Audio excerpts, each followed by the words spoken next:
Indian public school के नाम से एक स्कूल को इनॉग्रेट करने जा रहे हैं हम, जो कि एक इस्लामिक स्कूल होगा।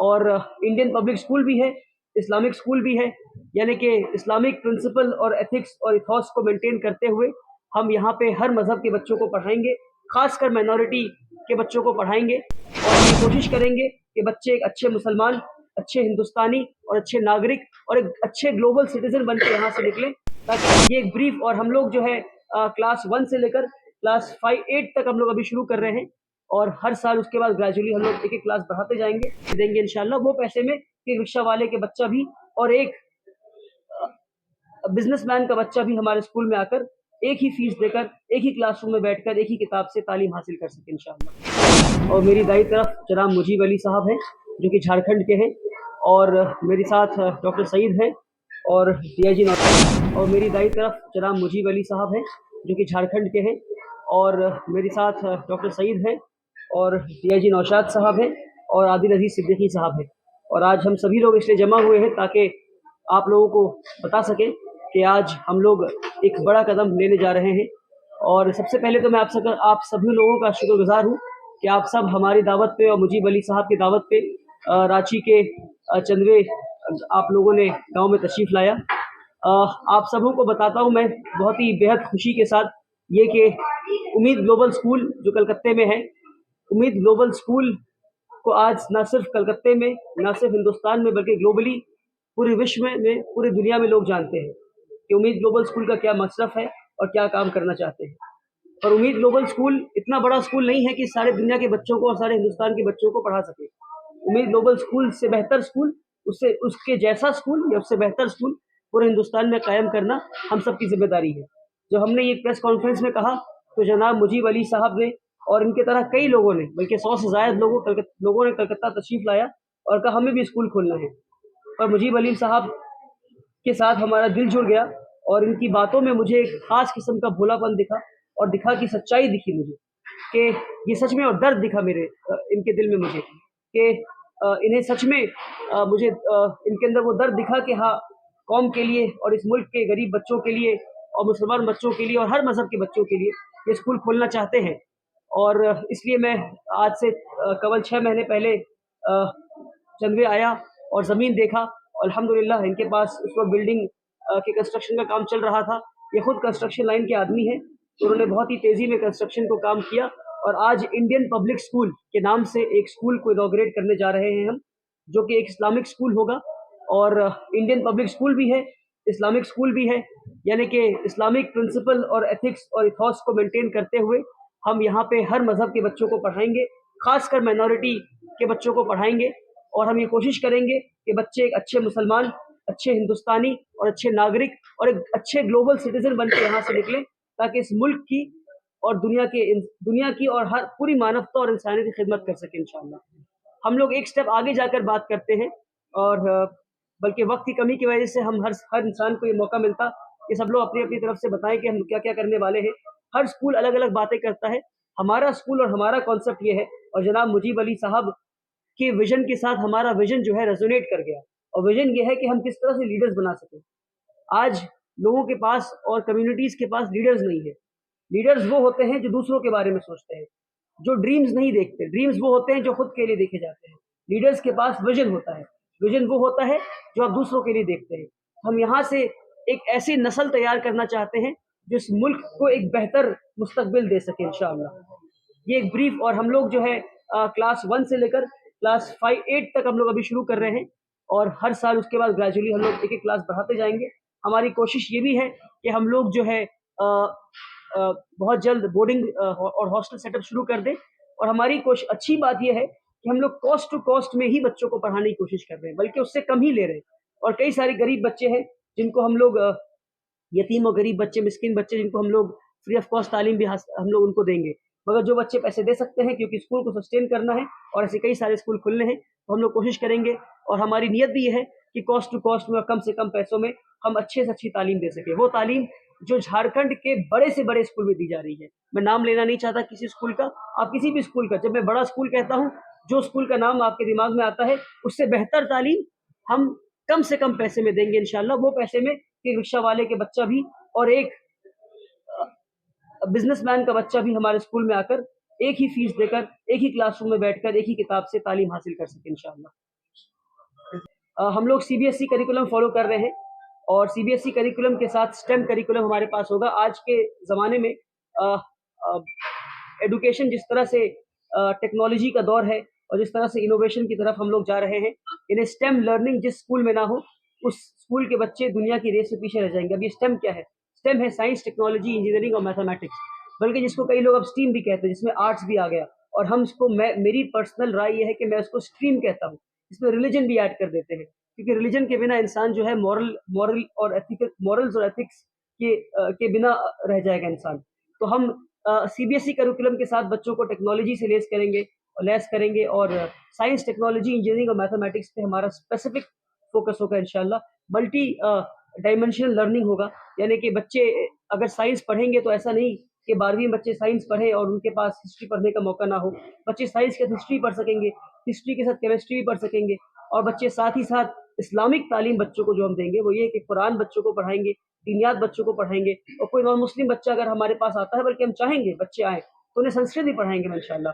और मुसलमान बच्चे भी संस्कृत पढ़े हम चाहेंगे, क्योंकि हमारे देश की एक प्राचीन भाषा है, एक एंशिएंट लैंग्वेज है। और हम सबको कोशिश करनी चाहिए कि हम लैंग्वेज, जितनी हमारी लैंग्वेज से वाबस्तगी होगी, हमारी जो है वो सोच जो है उतनी ब्रॉडन होगी इंशाल्लाह। तो ये सारी चीज़ों को मिलाकर हम ये कोशिश करेंगे कि बच्चों की होलिस्टिक डेवलपमेंट हो, बच्चों की तरबियत हो। सबसे इम्पोर्टेंट मैं कहता हूँ कि स्कूल में एक तरबियती निज़ाम होगा, जहाँ पे बच्चों को तरबियत दी जाएगी और बच्चों को बताया जाएगा कि इंसान में इंसान देखा कैसे जाता है, कि हर इंसान में इंसान देखा जाए। ये ना देखा जाए कि वो काला है, वो गोरा है, वो छोटा है, वो बड़ा है, वो उस मज़हब का है, वो उस मज़हब का है, या वो कद में लंबा है, वो कद में छोटा है, वो एमएलए का बेटा है, वो रिक्शा वाले का बेटा है। नहीं, इंसान को इंसान की तरह देखना सिखाया जाएगा। ये हमारे तरबियत निज़ाम का क्रक्स होगा। इसके पीछे बहुत बड़ी सोच है। मिंबर एकेडमी, जो कि बैंगलोर बेस्ड एक एकेडमी है और ग्लोबली रिकॉग्नाइज्ड एकेडमी है, मिसबा साहब के अंडर इसकी पूरी हमें एक्सपर्टीज सपोर्ट हमें रहेगी इंशाल्लाह। तो जी, यूएस बेस्ड है माशाल्लाह, ग्लोबली। और हम लोग तो बेसिकली मैं कलकत्ता से तशरीफ लाया हूँ। आदिल साहब और डॉक्टर सईद साहब जो हैं साउथ इंडिया से, औरंगाबाद से और बैंगलोर से तशरीफ लाए हैं। और मुजीब साहब झारखंड के हैं। तो आप ये कह सकते हैं कि ईस्ट, साउथ और यूएस में मिसबा साहब हमारे अभी इस वक्त मौजूद हैं। तो जो कि एजुकेशन फील्ड के बहुत बड़े माहिर हैं। आप गूगल कर सकते हैं मिसबाहुद्दीन साहब, उनका नाम सैयद मिसबाहुद्दीन। और तो ये सब लोग मिलकर हम सब की फिक्रें एक जगह जमा हुई और हम लोग ये चार स्ट्रक्चर जो है उसको हमने बहुत जहन में रखा है कि किस तरह से चेयर्स और कुर्सियां उस तरह हो कि ताकि कंफर्टेबल हो। सारे क्लासरूम जो है वो हमारे स्मार्ट क्लासरूम्स हैं, कि सारे क्लासरूम्स में व्हाइट बोर्ड्स भी होंगे, सॉफ्ट बोर्ड्स भी होंगे, स्मार्ट बोर्ड्स भी होंगे। आज के वक्त में जो पढ़ाई, पहले तालीम क्या थी कि टीचर आया और पढ़ाया और चला गया, आज ऐसा नहीं है। आज की तालीम में देखा जाता है कि बच्चा सुनकर ज़्यादा सीखता है, बच्चा देखकर ज़्यादा सीखता है, या बच्चा कुछ करके ज़्यादा सीखता है। तो उसके लिए साइकोमेट्रिक टेस्ट कराए जाएंगे, फिर उसके बाद क्लासरूम के इंफ्रास्ट्रक्चर को यूज़ किया जाएगा ताकि हम बच्चा जिस तरह से सीखना चाहता है उसको उस तरह से सिखाया जाए। उसको कहते हैं कैनेस्थेटिक तरीके से सीखना चाहता है, ऑडिटरी से या विजुअल तरीके से सीखना चाहता है। बल्कि डॉक्टर सईद साहब ने सुबह मुझे ये बताया कि टीचर्स की भी साइकोमेट्रिक टेस्ट होनी चाहिए, कि टीचर्स किस तरह से पढ़ाने में ज़्यादा काबिल हैं। तो ये सारी चीज़ों को हम लोग कोशिश कर रहे हैं कि हम लोग इसको मेंटेन करें इंशाल्लाह। और पिछले हमारे दोस्त आदिल अजीज सिद्दीकी साहब पिछले 3 महीने से मुसलसल यहाँ पर आ रहे हैं और जा रहे हैं। बल्कि आदिल अजीज सिद्दीकी साहब की मैं इस तरह से तारीफ करता हूँ कि ही is not an IAS officer. इनके वालिद साहब जो हैं का इंतकाल हो गया था इंटरव्यू के कुछ दिन पहले, वरना मैं तो कहता हूँ he is not less than any IAS officer in this country, और he is like an officer. जब इनसे आप बात करेंगे इंशाल्लाह, मैं चाहूँगा इनकी भी इंटरव्यू लें आप इंशाल्लाह। तो ऐसे लोग जब जुड़ रहे हैं, और मैं खुद इनकी सोहबत में रहा हूँ 2 साल 3 साल जामिया हमदर्द में, जब यूपीएससी की तैयारी कर रहे थे और मैं लॉ की पढ़ाई कर रहा था। तो जब हम ऐसे हम सब लोग के अंदर एक चीज़ कॉमन है, चाहे आदिल साहब हो, डीआईजी नौशाद साहब हो, जनाब मुजीब अली साहब हो, या चाहे डॉक्टर सईद साहब हो, हम सब के अंदर कॉमन चीज़ ये है, कॉमन फैक्टर ये है कि हम सब की फ़िक्रें एक है। और सारे काम की बुनियाद जो है फ़िक्रों पर है। फ़िक्र ये है कि किस तरह से हम तालीम को, अच्छे तालीम भी 2 किस्मों की है। बस देखिए, तालीम भी ऐसी है कि गरीबों वाली तालीम अलग, अमीरों वाली तालीम अलग। उस तालीम की, जिस तालीम की आज दुनिया को और लोगों को ज़रूरत है, उस तालीम को हम किस तरह से आम कर सकें हर घर में इंशाल्लाह, ये हमारी कोशिश है इंशाल्लाह। एक छोटा सा सवाल है, आपकी बातों से ये समझ में आ रहा है कि अगर लोगों का पहले ये सपना था, अल्हम्दुलिल्लाह, और काफ़ी सारी इंक्वायरीज भी आ रही है जूनियर नर्सरी क्लास से लेकर 8 क्लास तक काफ़ी इंक्वायरीज है हमारे पास। अब इनमें के पेरेंट्स को बुलाकर इनके बच्चों से मिलकर अब हम लोग एडमिशन देना भी शुरू कर दिया। और आज का भी जो हमारा प्रोग्राम यहाँ पे इनॉग्रल प्रोग्राम है, जो पेरेंट्स सबसे पहले हमारे पास एडमिशन के लिए आए, जिन्होंने हम पर भरोसा किया, जो अपने बच्चों को अमानत के तौर पर हमारे पास दे रहे हैं, आज हम उन लोगों का भी सत्कार करने जा रहे हैं जिनके एडमिशन हमारे पास कंफर्म हो गए हैं। उनको हम वली रहमानी साहब और वकील साहब के हाथ से एडमिशन आज दिए जाएंगे। और इसके अलावा भी डेली बेसिस पर इंक्वायरीज आ रही है। आप कैंपस आ सकते हैं, स्कूल विजिट कर सकते हैं, हमारे काउंसलर आपको स्कूल के बारे में तफसील से बताएंगे और पूरा फीस स्ट्रक्चर आपको समझाएंगे, क्या प्रोसेस रहेगा एडमिशन फॉर्म भरकर तो एडमिशन को मुकम्मल कर सकते हैं। जो बच्चे यहाँ से 10, 12, 15, 20 किलोमीटर दूर से एडमिशन लेंगे, उन बच्चों के स्कूल अटेंड करने की क्या सुविधा है? बिल्कुल, अभी इनिशियली छोटे बच्चों के लिए हम लोगों ने वैन और बस की सर्विस का इंतजाम कर दिया है, जो 15-20 किलोमीटर तक भी हम उनको कैटर कर सकते हैं। और 6th क्लास ऑनवर्ड्स हमारे पास हॉस्टल फैसिलिटी रहेगी। हम लोग कुछ मॉडल्स और डिजाइन कर रहे हैं जिसमें हम डे बोर्डिंग और हॉस्टल दोनों के लिए इंतजाम करेंगे। इंशाल्लाह जैसी जैसी इंक्वायरीज आती है उसके हिसाब से हम लोग सिस्टम डिजाइन कर देंगे। सिक्योरिटी पर्पज से क्या कुछ चीजें इंतजाम होंगे यहाँ? माशाल्लाह से कैंपस पूरा एक सेफ कैंपस है, ग्रीन कैंपस है, एक फ्रेश एयर बच्चों को यहाँ मिलनी है। साथ ही साथ आप देख रहे हैं कि मल्टीपल सिक्योरिटी यहाँ पर भी है।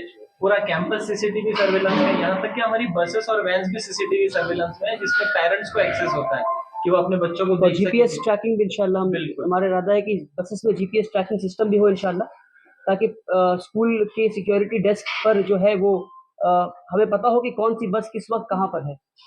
अल्हम्दुलिल्लाह रियल टाइम हम जीपीएस हर बस को ट्रैक कर सकें। हमारे कैंपस जो है लगभग 22 एकड़ से फैला हुआ है और इसके अंदर बस riding, swimming pool, indoor swimming pool, outdoor swimming pool, indoor games बच्चों के लिए अलग इंडोर गेम्स है, जिम फैसिलिटीज हमारे पास है।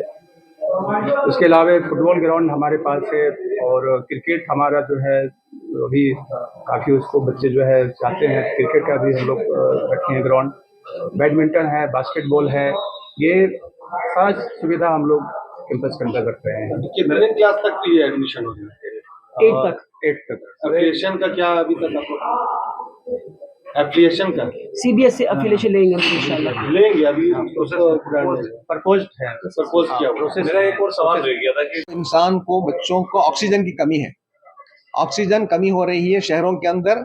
बच्चे जो हैं साइकोलॉजिकल तौर पर बच्चे हमने नजर आता है कि पढ़ रहे हैं, मगर वो साइकोलॉजिकल प्रॉब्लम के अंदर उसका अंदर शिकार हो रहे हैं। उसका इलाज चल रहा है, 7-8 साल के बच्चों को साइकियाट्रिस्ट के पास ले जाया जा रहा है। इसके लिए यहाँ पर हमने इंतजाम किया है कि यहाँ पर ऑक्सीजन की भरपूर उनको मिकदार मिलेगी। ऑक्सीजन के जरिए से ही बच्चों के अंदर पहले से जो है लिसनिंग पावर आता है, फिर रीडिंग पावर आता है, रिटेनिंग पावर आता है, रिकॉलिंग पावर आता है। तो यहाँ पर आपके बच्चों को एक बहुत हेल्थी एनवायरनमेंट मिलेगा। और मार्क माय वर्ड्स, प्लीज देख लीजिए कि आइंदा चलकर ये जो आपका चंदवा गांव है, गांव नहीं रहेगा बल्कि एक एजुकेशनल हब बनेगा इंशाल्लाह। पिठोरिया थाना अंतर्गत आता है, सर्टेन डिस्टेंस पे वो थाना है। वो पेट्रोलिंग की हमेशा व्यवस्थाएं रहती है, इसलिए बाहरी आउट में सिक्योरिटी जो है सो हम लोग का रहेगा। तो इसके बगल में भी यूनिवर्सिटी भी है और भी दूसरे स्कूल है, सब जगह यहाँ मूवमेंट होता रहता है। और विशेष रूप से और हम लोग लोकल पुलिस से यहाँ सीनियर एसपी से हमने दरखास्त भी किया है और बताया भी है, लोकल अफसर यहाँ भी है, वो भी हमेशा आके यहाँ वॉच करते रहेंगे। महिला सिक्योरिटी के लिए भी है, लेडीज भी हम लोग रांची जिला में रखी हुई है, उन लोगों का भी मूवमेंट यहाँ पे निश्चित रूप से करेंगे।